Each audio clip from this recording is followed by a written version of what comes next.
അപ്പം നമ്മൾ ഇന്ന് വന്നിരിക്കുന്നത് ബോണ്ടായി ബീച്ച് എന്ന് പറഞ്ഞ സ്ഥലത്താണ് സിഡ്നിയിൽ. ഇത് ഭയങ്കര ഒരു പോപ്പുലർ ബീച്ചാണ്. ഇവിടെ ഒരുപാട് ടൂറിസ്റ്റുകൾ വന്നിട്ടുണ്ട്. അപ്പം നമുക്കൊന്ന് അടുത്ത ബോണ്ടായി ബീച്ച് ഒന്ന് എക്സ്പ്ലോർ ചെയ്യാം.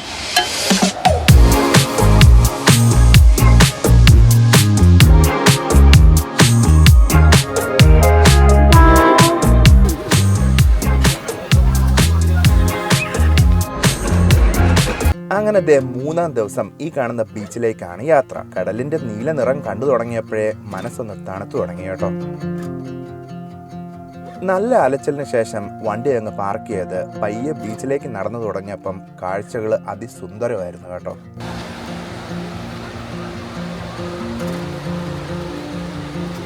ഉള്ള സത്യം പറഞ്ഞാൽ ഇന്നലത്തെ അലച്ചിലിന് ശേഷം രാവിലെ ലേറ്റായി എണീറ്റുകൊണ്ട് വലിയ റിസർച്ചും പ്ലാനിങ്ങും ഒന്നും ഇല്ലാണ്ടാണ് ഈ ബീച്ച് കാണാൻ അങ്ങ് പുറപ്പെട്ടത് കേട്ടോ. പക്ഷേ ഇവിടെ വന്നപ്പോൾ സത്യം പറഞ്ഞാൽ ഞങ്ങളെ ഇവിടുത്തെ കാഴ്ചകൾ ഞെട്ടിച്ച് കളയുമായിരുന്നു. ഇത്രയും വലുതും മനോഹരവും നീണ്ടതുമായ ബീച്ച് ഞാൻ ഇതുവരെ കണ്ടിട്ടില്ല.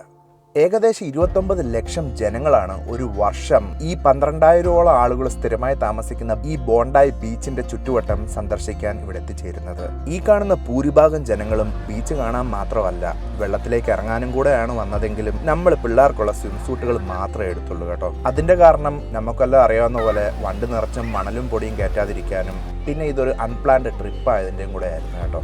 ബീച്ച് കണ്ടപ്പോഴേ പിള്ളേർ എക്സൈറ്റഡ് ആയി അവരുടെ ലോകത്തേക്ക് കളിയും കാര്യമൊക്കെ ബിസി ആയപ്പോൾ നമ്മൾ ഇവിടുത്തെ തണുത്ത കാറ്റൊക്കെ കൊണ്ട് രണ്ട് കൊച്ചു വർത്താനമൊക്കെ പറഞ്ഞ് ചുമ്മാ ഇരിക്കുമായിരുന്നു കേട്ടോ. അങ്ങനെ ഇരുന്നപ്പോഴാണ് കുറെ ഹെലികോപ്റ്റേഴ്സ് ഈ കടലിന്റെ മേലെ തുരുതുരാ പറക്കുന്നത് ശ്രദ്ധിക്കുന്നത്. അപ്പോൾ പിന്നെ ഉടനെ തന്നെ ഗൂഗിൾ ചെയ്ത് നോക്കിയപ്പോൾ മനസ്സിലാക്കിയത് ഇത് ഈ ബീച്ചിലേക്ക് വല്ല ഷാർക്കോ തിമിംഗലോ മറ്റും വരുന്നുണ്ടോ എന്ന് ശ്രദ്ധിക്കാൻ വേണ്ടി ആയിരുന്നു എന്നും അതുകൂടാതെ ഇവയൊന്നും ബീച്ചിലേക്ക് ഇറങ്ങിയ ആൾക്കാരെ ഉപദ്രവിക്കാതിരിക്കാനായി കടലിന്റെ അടിഭാഗത്തായി 1 കിലോമീറ്ററോളം നീളത്തിൽ ഷാർക്ക് നെറ്റുകള് അതായത് വലകള് ഒരു സേഫ്റ്റിക്കായി പിടിപ്പിച്ചിട്ടുണ്ടെന്നും 100ഓളം ലൈഫ് ഗാർഡുകൾ ഇവിടെ ഉണ്ടെന്നും ഒക്കെ മനസ്സിലാക്കിയത്. ബീച്ചിലേക്ക് നടക്കാനും ബീച്ചിന്റെ സൈഡിൽ നടക്കാനും വ്യായാമം ചെയ്യാനും സൈക്ലിങ്ങിനും ഒക്കെയായി നല്ല വൃത്തിക്കുള്ള വഴികളൊക്കെ ഒരുക്കി വെച്ചിട്ടുണ്ടായിരുന്നു കേട്ടോ. നമ്മൾ വന്നിട്ടുള്ളതിൽ ഏറ്റവും അടിപൊളി ബീച്ച് ഇത് തന്നെയാണെന്നാണ് തോന്നുന്നത്. ബിക്കോസ് നമ്മൾ വേറെ സിഡ്നിയിലെ ബീച്ചസിലും മെൽബണിലും ഒക്കെ പോയിട്ട് അതിലും ഒത്തിരി ബെറ്ററാണ്. ബിക്കോസ് ആ ബീച്ച് ഭയങ്കര ക്ലീനാണ്. പിന്നെ ഒരുപാട് ഫുഡ് ജോയിൻറ്റ്സ് എസ്പെഷ്യലി ഇവിടെ ഉണ്ട്. ഒരുപാട് ടൂറിസ്റ്റുകളുണ്ട്. എന്നാൽ പോലും വളരെ വളരെ ക്ലീനായിട്ടാണ് ബീച്ച് ഇരിക്കുന്നത്. ഒരു മെസ്മറൈസിങ് വ്യൂ ആണ് കടലിൻ്റെയും.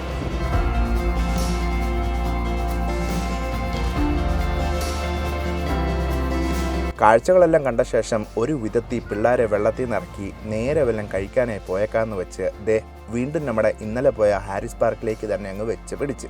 ബോണ്ടായി ബീച്ചിൻ്റെ അടുത്ത് ഒരുപാട് ഫുഡ് ജോയിൻറ്റ്സ് ഉണ്ടായിരുന്നതിൽ പോലും എന്തോ അവിടുന്ന് സാൻഡ്വിച്ചും പിസ്സയോ പാസ്തയോ പോലത്തെ ഇംഗ്ലീഷ് ഓർ ഇറ്റാലിയൻ ഫുഡൊന്നും അടിക്കാൻ തോന്നിയില്ലായിരുന്നു കേട്ടോ. സന്ധ്യയായി വരുന്നേ ഉള്ളായിരുന്നുകൊണ്ട് ഹാരിസ് പാർക്കിലേക്ക് പയ്യെ ക്രൗഡൊക്കെ വന്ന് തുടങ്ങിയിട്ടേ ഉള്ളായിരുന്നേ.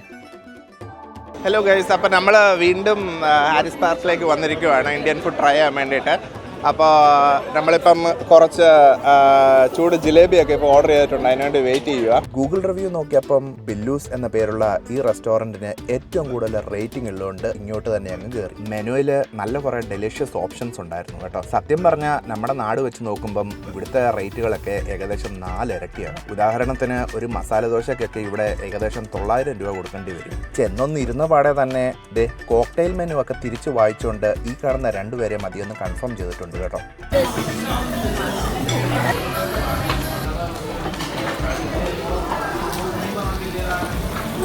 ഫുഡ് ഒട്ടും ഡിസപ്പോയിന്റിങ് അല്ലായിരുന്നു കേട്ടോ. ഒരു രക്ഷയില്ലാത്ത അടിപൊളി ഫുഡായിരുന്നു.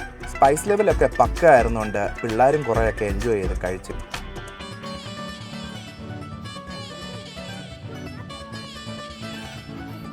ഇനിയിപ്പം ഓരോ ഡെസേർട്ട് അങ്ങ് അടിച്ചേക്കാന്ന് വെച്ച് ചുമ്മാ അങ്ങ് നടന്നപ്പോഴായിരുന്നു ഈ കാണുന്ന നീണ്ട ഒരു ക്യൂ കാണുന്നത്. ഈ ക്യൂ നിൽക്കുന്ന ആൾക്കാരൊക്കെ പാനിപ്പൂരിക്കായി കാത്തു നിൽക്കുന്നവരാട്ടോ. തൊട്ടടുത്ത് തന്നെ ഒരു കുൾഫി കട ഉണ്ടായിരുന്നുകൊണ്ട് ഓരോ പിസ്ത കുൾഫി അങ്ങ് പിടിപ്പിച്ച ശേഷം അടുത്തുള്ള ഒരു മെട്രോ സ്റ്റേഷനിൽ വണ്ടി ഇട്ടിട്ട് സിറ്റിയിലേക്ക് ചുമ്മാ ഒരു ട്രെയിൻ റൈഡ് എടുത്തേക്കാന്ന് വെച്ച് അങ്ങ് വിട്ട്.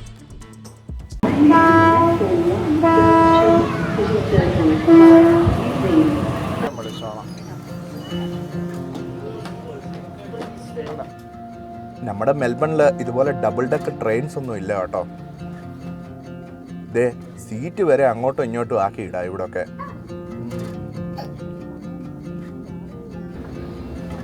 അങ്ങനെ ഫൈനലി ഞങ്ങൾ സെയിൻറ്റ് ജെയിംസ് എന്ന സ്റ്റേഷനിൽ ഇറങ്ങി ഒരു സർക്കിട്ട് അങ്ങ് അടിച്ച് കുറേ വിഷ്വൽസും ക്യാപ്ചർ ചെയ്തേ.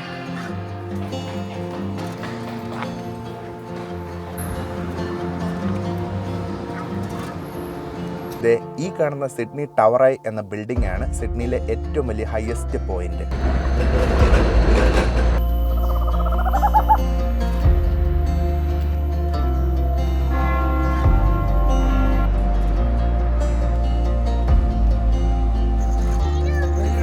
ബാക്കി വിശേഷങ്ങളായി ഇനി നമ്മുടെ അടുത്ത് വരുന്ന വീഡിയോ കാണാൻ താല്പര്യമുള്ളവർ ലൈക്ക് ചെയ്യുക, സബ്സ്ക്രൈബും ചെയ്യുക. അപ്പോൾ എല്ലാവർക്കും ശുഭദിനം.